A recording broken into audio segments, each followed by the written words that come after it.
Right. What I was talking, price of coconut. So it is a essential item. Then the government, it's an essential item. The government should did intervene. Even yesterday, the government announced through a gazette, compulsorily suppliers should follow uh, law and order, such a price control, because the prices were really high. Then the poor is unable to afford. Government will intervene. Necessarily, they will drop the price of the good. Like anyhow, like a sort of by force, can't help. When producers have a greater power, suppliers have a greater power than consumers, of course, prices can be kept higher. It is unfair. That's a government's point of view. It is it's sort of a government want to achieve sort of a justice. That's why government introduces maximum price. So the maximum price uh, introduces for essential items. At the same time, uh, producers like farmers are also given a particular safeguard of supplying their commodities. When suppliers have a very little market, in other words, very lower prices for their commodities, it's also unfair. So government surely intervene and control the prices. We have same price control in raw rice in Sri Lanka. Such paddy farmers have a bulk of rice during a particular periods of the year. Once they have such a cultivation, it can be sold to the government agency. So as a price control, with the price control, government announced a particular price control, then all the paddy farmers are given such a safeguard. They can sell at a reasonable price. So that's why our prices of raw rice have sort of a price control. So I adopted before a price control for coconut. It's for consumers' point of view. Both are price controls. Apart from these controls, we have taxes and subsidies. Taxes, government charge. Government imposes such a charge on a product. When goods are being supplied, government will collect a particular amount, lump sum, on the price of the good. If the product is 10 rupee, then the government calculate a particular value on it, and a certain amount is collected by the government when supplier sell number of items. So then government collect taxes in such a way.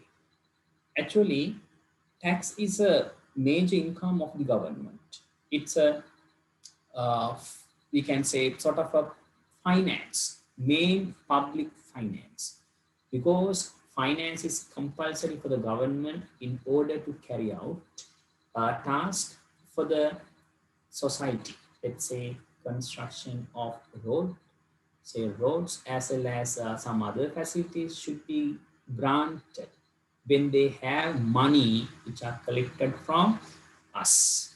So the tax is a source of income. In other words, yield, tax yield. Then taxes are levied on products based on their nature. Sometimes, if goods are somewhat essential, maybe petrol, diesel, you heard nowadays, there is a huge social discussion. the way because of the changes in the price of petrol and diesel. Anyways, huge taxes are levied on petrol and diesel per liter that the government sells. So government collects a particular tax revenue in order to run the government. Sometimes government charge very high taxes on products like demerit goods, maybe alcohol, cigarette. What is the purpose there? To control the level of consumption. If the consumption is too high, if demerit good sense, it will sort of a bad. It's a we can say adverse selection. People would have selected such a good, but it will damage uh, the health of the user as well as it is a problem for the entire society. That's why uh, consumption of demerit goods should be discouraged. So huge taxes can be levied. It is there already. Prices are calculated of these items with a huge taxes. Right. Sometimes taxes are collected or taxes are imposed on imported items too. If the product is not essential, if the government wants to protect domestic people, or say domestic producers, definitely government can charge a tax on imported items in which government collect tax revenue plus reduction in the quantity or volume of imports. Anyways, government provide such a facility for producers to this sort of taxes. Uh, then the government can provide a facility. It is called subsidy. Government subsidy.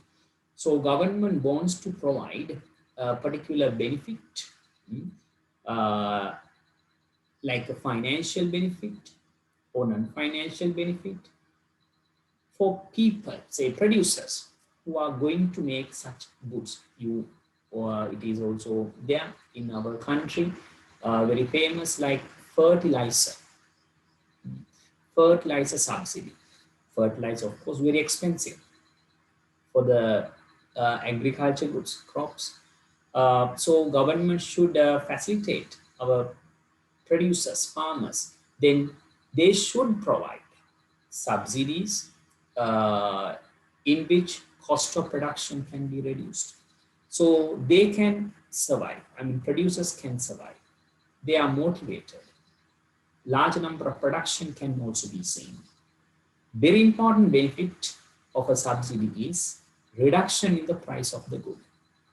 It will benefit ultimate consumer. Why? Subsidized goods are somewhat cheap than goods which are supplied with a tax. Anyways, subsidies government support. Sometimes stabilization of prices. It is equal to this one last, stabilization of price. What the stabilization? Some goods are, prices are very high. Sometimes prices are very low. During a rapid output, a large output, prices are somewhere high, say prices are somewhere lower because of higher output. When the output is lower, say higher, prices will go down. So we should understand changes in the stock in the market. Even the prices can be changed simultaneously. Whenever the shortage occurs, goods are somewhat expensive. When there is a surplus, goods are somewhat uh, cheap. So then producers should be protected as well as consumers should be protected at the same time. So then stabilization is required. In this case, government introduces buffer stock scheme, a buffer stock scheme. So government agencies purchase some items and resell whenever a shortage occurs. That's how stabilization works. Right. So it says over there, application of different methods by government to limit the free functions uh, of the price mechanism is considered as government interference in the free markets. Government can intervene in the market mechanism through several ways they are.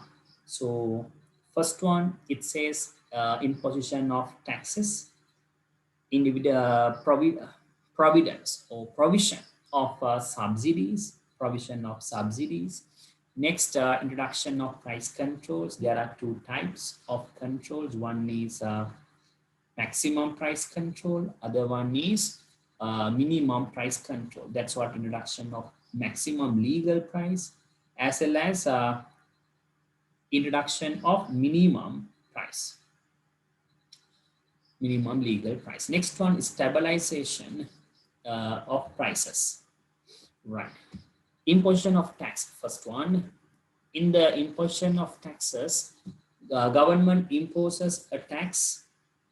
Government imposes taxes on consumers and producers, and this is one of the common and widely practiced method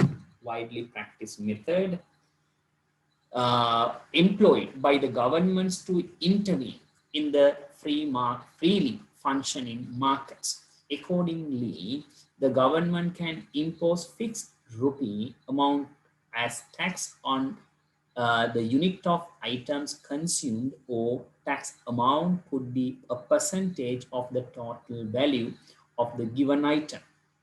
Therefore, taxes are imposed by governments could take two forms. They are proportional taxes, next unit taxes. So charging a certain amount of rupees as taxes on a unit of a good produced or consumed is referred to as imposition of unit tax. Imposition of unit tax. So proportional taxes means a particular value. Unit tax means based on the product, they will charge a particular figure. So imposition of unit tax on the supplier.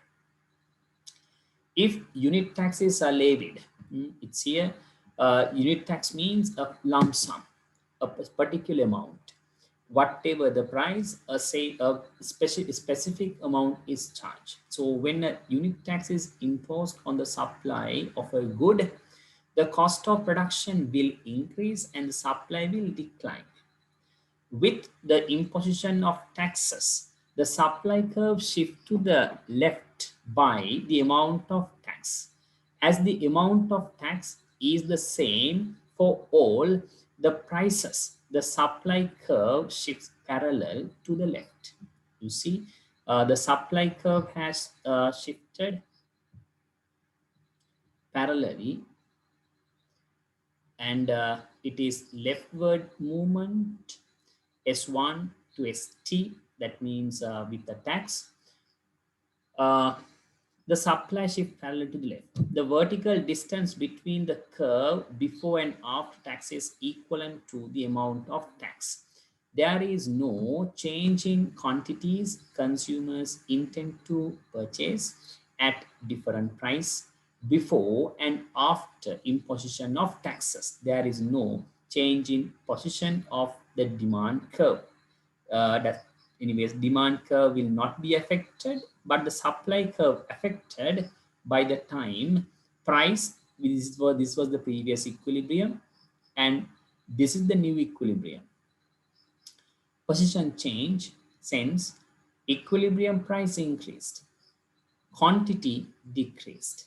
So this area, the dark area, represent consumer tax burden, as well as over here light area represent tax paid by the producer. What does that mean? if taxes are levied, entire amount will not be levied. We can say if the government charge a particular tax, let's say 10 rupee for a good, let's say bakery items. If 10 is there of particular bakery items, then price should increase by 10. If so, consumers may not purchase. That's what bakery supplier think. So then producer may increase the price by 5 rupees. This is an example. So actually tax burden for the consumer is 5. Then producer also paid 5 by his own profit. So producer's burden over there 5. In some cases, let's say petrol, diesel, if whenever the tax is there, all the petrol sheds sell goods at a normal prices. Entire tax is paid by the consumer, right? What did I mention here? They mention here the division of tax burden. Generally, taxes are if taxes are levied, this kind of divisions can be seen. If so, consumer tax burden is found over here top area, and this the down. And next one, this is a particular triangle. Earlier, this much of goods were there. Right now, number of goods decrease since this area represent dead weight loss.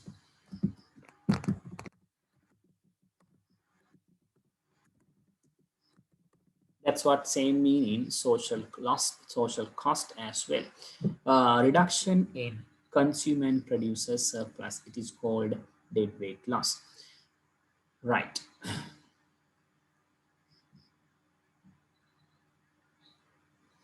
After this one, indirect taxes result in the reduction in consumer and producer surplus of a good, and this reduces the economic surplus, the economic income generated through indirect taxes gets added to the economic surplus. Yet the economic surplus after the imposition of taxes is lesser than economic surplus that exit before imposition of taxes.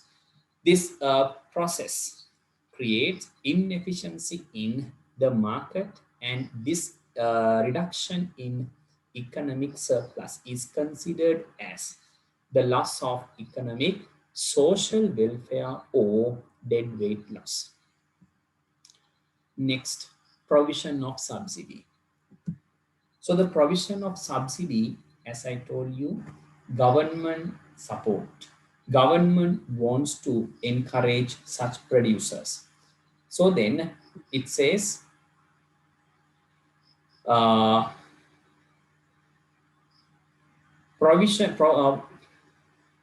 providence of subsidies to consumers and producers can be considered as another method of government intervention. Another method of government intervention in the free market.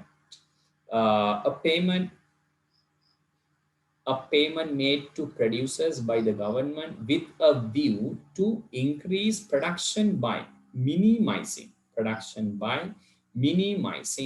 the cost of production is referred to as the production subsidy. Also, when the payment is made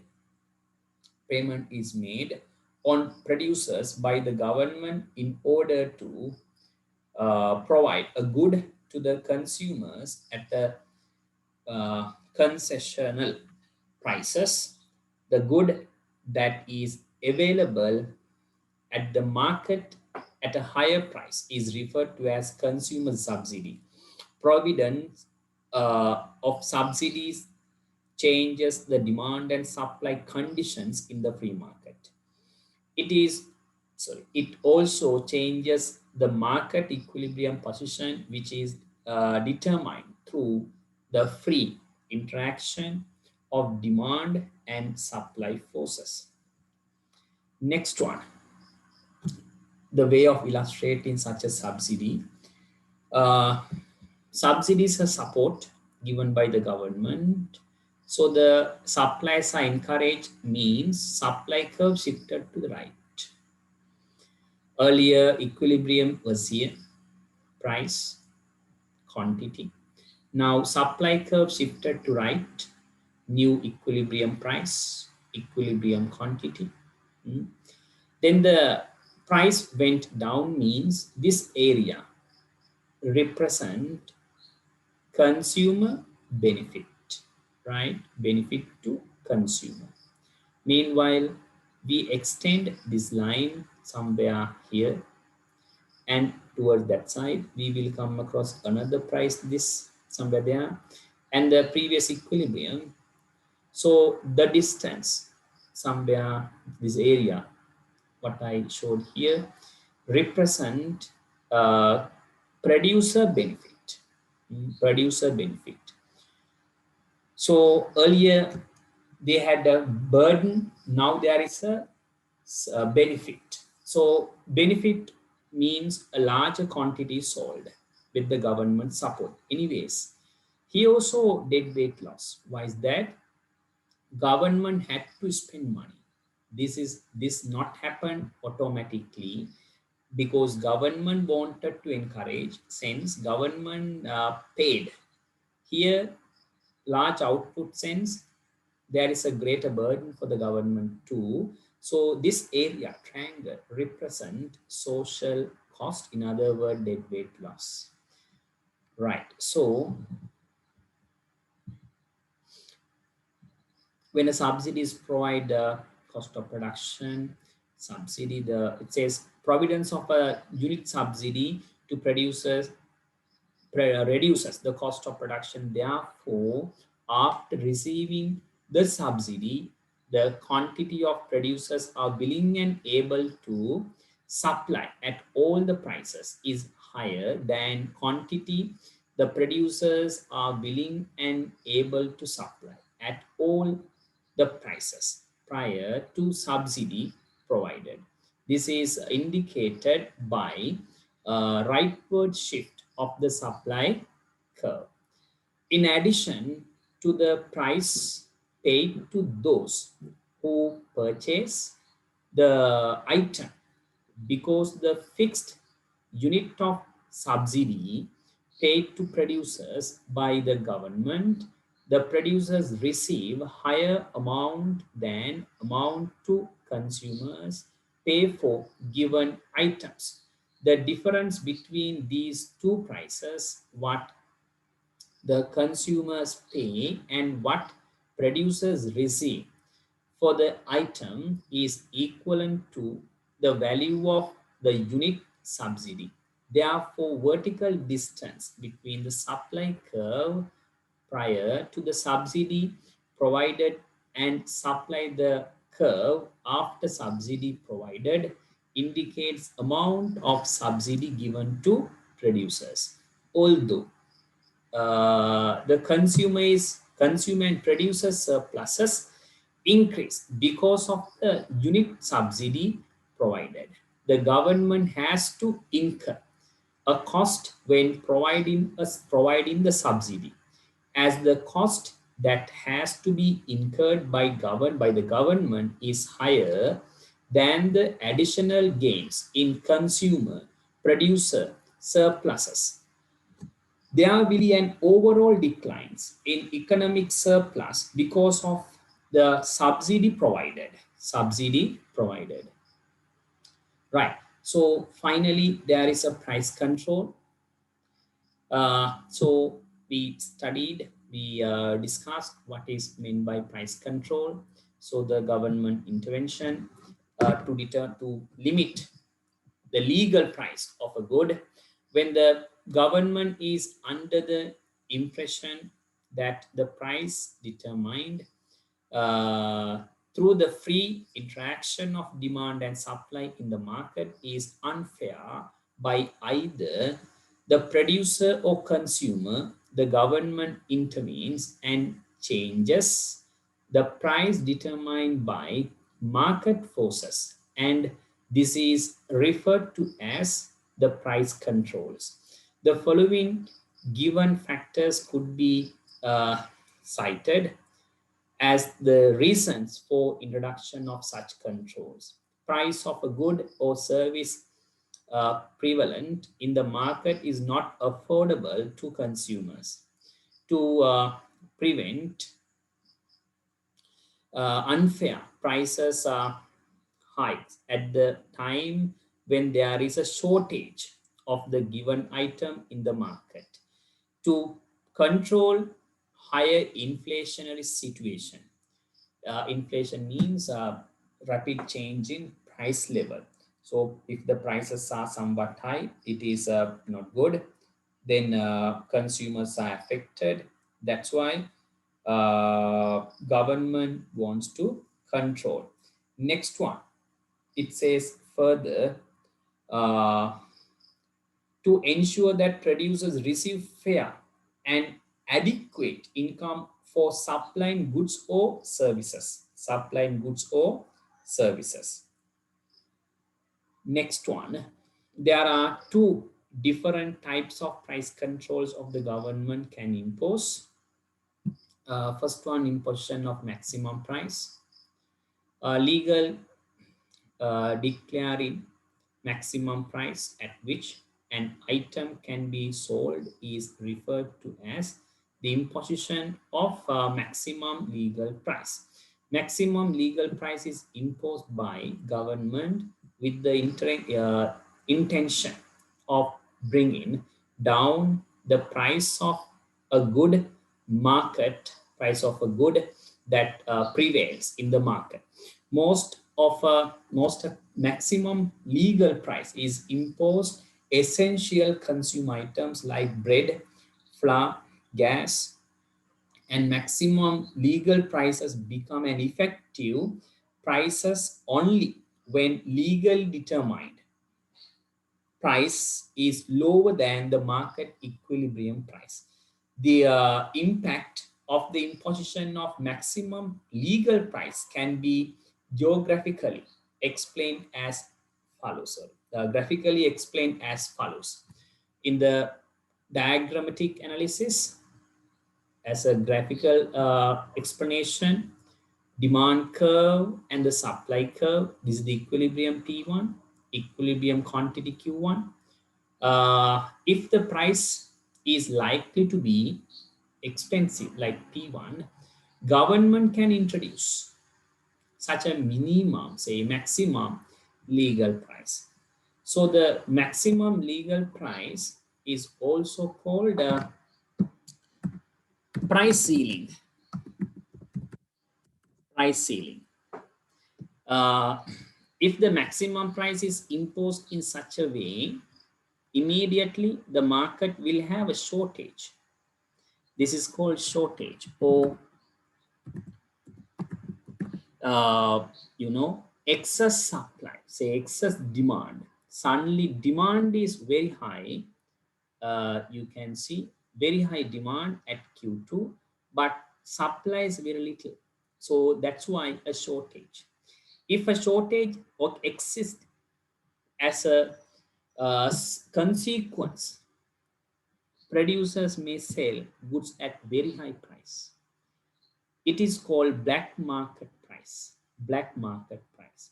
So possible black market price is completely illegal, but producers may try to do so. These are some effects of a price control. So then, although the imposition of maximum legal price has no any impact on demand, uh, has no any impact on demand and supply forces of a good, it has an impact on the equilibrium price of the given good. Therefore, there is no change in the quantities consumers willing and able to buy and quantities producers are willing and able to supply at all the alternative prices. However, suppose The maximum legal price imposed by the government is P2, and as shown at the price quantity consumers are willing to purchase is Q2, yet the quantity that suppliers are willing to supply is Q2 is Q3. P2 is price is Q price is supply at price P2 is Q3 and creates excess demand, it is equivalent to Q2 minus Q3. Generally, when a shortage of a good exists, tendency prevails in a market shift towards the equilibrium position. However, when the maximum legal price prevails, it is legal to sell. So you can say illegal to sell at a higher price than the legally determined price. Therefore, market forces cannot push the price of a given good upwards in order to clear shortage that exists. Selling the goods at a price higher than the legally determined price is considered as selling at a black market price. So maximum legal price is imposed when the government is concerned about well-being of consumers, and therefore after the imposition of maximum price, the consumer surplus increases and producer surplus decreases. However, there will be a reduction in the amount of goods and services exchanged in the market after the introduction of the legal price, and this will reduce the overall surplus in the economy. This reduction in the surplus is referred to as welfare loss or social cost. Uh, After the such maximum price matter, we will concern minimum price control as well. Under the minimum price control, we can say as same government wants to protect producers. So legally declaring the minimum price at which an item can be sold is referred to as the imposition of minimum legal price. Setting a legal price above the equilibrium price is referred to as imposition of legal price, and minimum price imposed when the government is concerned about well-being of producers and also owners of the factors of production. When a minimum legal price is imposed, it is illegal to purchase the given item or given factor input at a price lower than the legal determined price. When minimum legal price is introduced, an excess supply is created in the market. This in turn creates disequilibrium in the market. When there is an excessive supply in the market, it is difficult to maintain a minimum legal price imposed by the government. This will create inefficiencies in the distribution of scarce resources in the economy. Here, it is not possible for the price mechanism to function freely to adjust and the market price in order to remove the surplus that exists. Therefore, necessary steps have to be taken to remove the surplus that exists in the market if the minimum legal price is maintained successfully. When you look at such a description, minimum price, this is the market price. Government introduced a minimum price somewhere here above it. So there is uh, the gap between these two called a surplus. Uh, excess supply, not the producer surplus or what you call the consumer surplus. This is called surplus, hence glut, too much. So minimum price is also called floor price, price floor.